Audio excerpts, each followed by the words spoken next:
Hi, it's Dina Mom. I'm not making this video for views or clickbait or whatever. I think every YouTuber have spoken about Chris Cornell and Chester Pennington's alleged suicide. Why I felt the need to speak about it is that I have another point of view, my own experience with everything from suicide attempt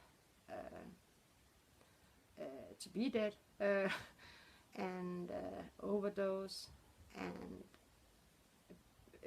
being a counselor and knowing addicts, and when you go to treatment center you get a bond because you speak so emotionally and about yourself, so you get a bond with the people you go to treatment with, and also people if you go to NA 12-step meeting. I know that Cris and Chester went to NA meetings. Then you also get friends and bond. And I'm not exaggerating when I say I know at least 100 who have died accidentally, murder, maybe. I can't speak about that. I can only, some of them are murders and police know, so. And real suicide. And only one of those who were addicts, not non-addicts, but those who were addicts, only one have hanged himself, and I know why. Because I spoke to him approx a week before. He was a dear friend of mine, and he had many years of clean time and went to Thailand, took a relapse, and he felt alone because the so-called friends from the 12th step began to not help him anymore. They didn't want to talk with him, because that's why I not so fond of 12 step. It's not everyone, but many 12 step people, if you take a relapse, they no, I can't be with you, I can't speak on the phone because I'm afraid that I'll take a relapse if it's just like a disease or something. It's very there's also hierarchy and all that, so I don't like it. And I remember that he said to me, and I was on relapse myself, so I couldn't help him. I really wish I could, and I tried to cheer him up, but I couldn't because I was so down. I just lost my own son from CPS, so I couldn't help him. But I remember he told me that his friend wasn't his friends. He was alone. They didn't, and he had a girlfriend, and I don't want to go into that. But it was really one thing I for sure know, that he could put his foot on the floor. He just took it up and died. That's the craziest thing about his hanging, was that he didn't from a high place. It was, he just took his foot up. So he really wanted to die, and he really wanted to show, when you hang yourself, when you are so distraught and you want to kill yourself, it's to show the people who are going to find you or hear about it, you let me down. I was so alone and sad, and you did not help me. I know it's very suicide is very self-centered, and but when they hang, it's even more, because it's to say, you really fucked up, you hurt me, and I'm going to show you, because it hurts. It hurts so much more, and every hole on your body is opening, and it's a mess. And think about the person who is going to find you. So I'm telling you, I know, you have to believe me, I know that when you hang yourself, it's to you it's because you want to show people that they let you down, okay? A statement. Therefore, I didn't know enough about Chris Cornell to say anything, so I didn't, you know. I was sad, but, you know, but when I heard about Chester, one time, you know, accident, twice, not a coincidence, you know. And the first thing a drug addict do when a drug addict, former drug addict or recovering addict, for crying out loud, is sad, get a flu, cut finger, the brain says, take drugs, take drugs, take drugs, mosquito bite, take drugs. Even 12th of September, no, 2nd of September, knock on wood, I have 13 years. If I have a flu, mosquito bite, whatever, the first thing that comes to mind is take drugs, because it takes the pain away. So the most normal things for an addict is to take drugs. Then it can be accidental suicide, but we know that both guys did not. Oh, one of them had some nerve pills. I'm telling you, you are not going to die of the 2 pills that Chris took. I know that pill I've took.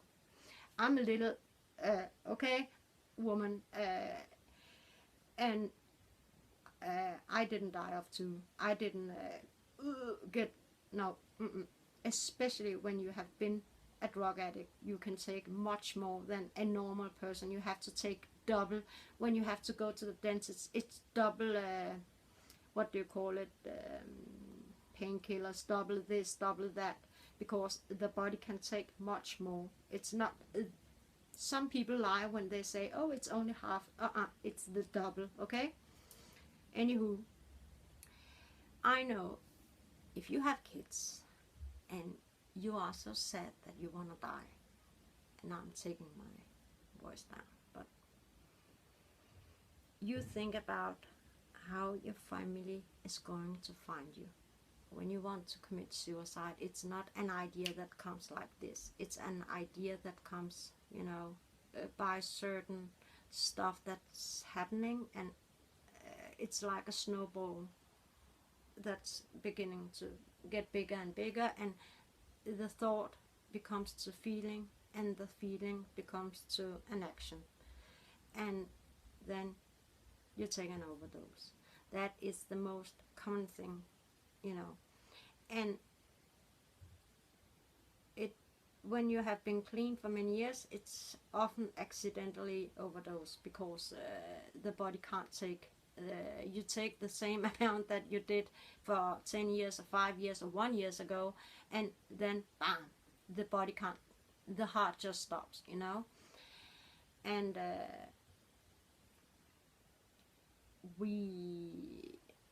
I know that when you have kids, you really think about what you leave in legacy. Even though you're a drug addict, or you are high, or whatever, or drunk, you think really about the one you love. So you take an overdose, and you will take an overdose. You are not going to jump out of a 10th store, or I can't speak about guns because I don't have that much experience about people who, but I know one who jumped in fire. That's something else. But I can say that people who try to commit suicide, it's pills or drugs, pills, drugs, yeah, alcohol, overdose, and it's because you don't want people. One, it's easy and quick, you know. It's not, but you think it's easy and quick. Secondly, there is this percentage of chance that you might be found that, you know, something goes wrong, because there is something within you that, you know, still want this second chance most of the time. But I've been there where I didn't want to have the second chance, and I was pretty mad when I woke up 2 times, and not pretty mad, really mad. I'm glad now, but I was really mad, fucked up. But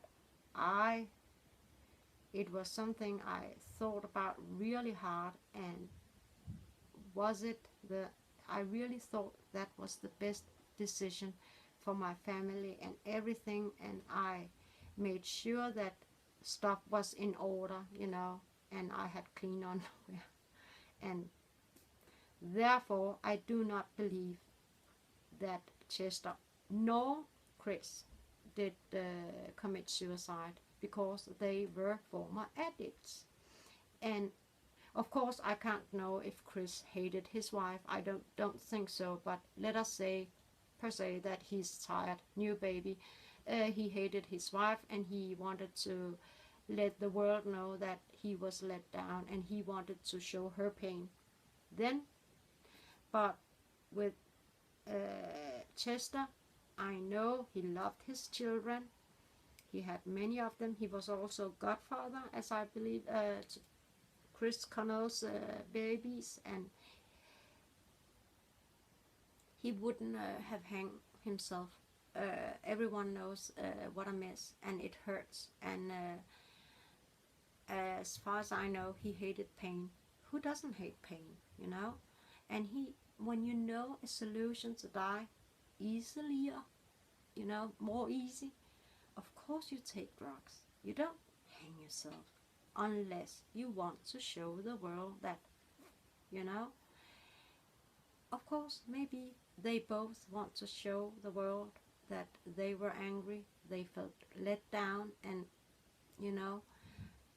that's the difference between hanging and overdose. I'm not speaking about accidentally. I'm speaking about when people want to commit suicide. When they do it messy, leave a mess. It's to tell the one you love or hate that you hurt me and I hurt you back. And you are going to find me in this way because you hurt me. When you take an overdose, that can be everything from it's the easiest way to do it, because it is, and the most painless way, unless you take, I know people who take painkillers and drink alcohol. Many young people in Denmark does it. So stupid. It's so painful. I tried it. Don't do it. It hurts, okay? But when you have been a hard rock addict, you know what to take, and you know how to do it, painless. And I know when I'm almost a wedgie or sick, I wouldn't, of course I would take an overdose. No brainer.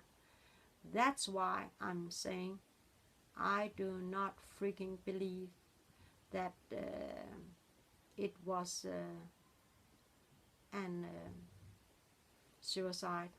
I think maybe there are some persons who want to show an example because there were some stuff they knew about. You can watch other videos. I don't want to go into that.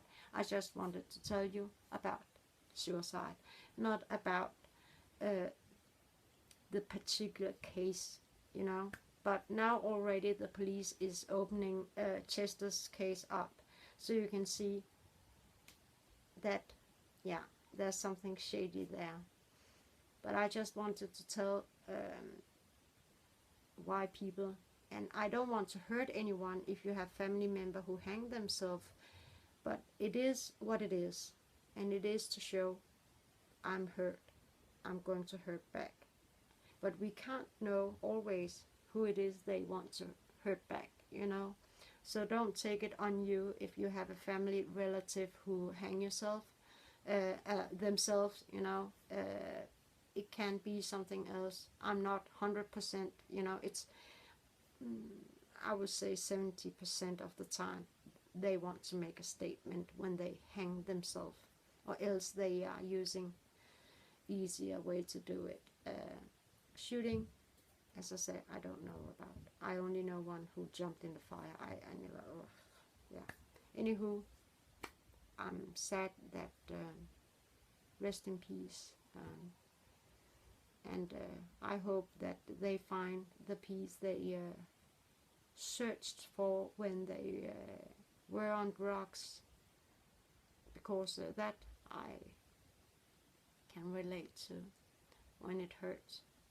Because people who are happy do not drink too much or use drugs or gamble or whatever. Happy, not happy, but peaceful people. It's peace we're talking about. They need peace, mental peace, you know. So yeah, I just want to share about that. So thank you for watching. Rest in peace, Chester and Cris. I hope that especially the family will find a solution and figure out, well, what the fuck happens, because I don't think it was, none of them was a suicide, but that's my opinion, and I'm entitled to, and I hope they'll figure it out. I think they closed both cases too fast, and now they open one. I think they should open Chris's as well, for the sake of the family. So yeah, bye bye.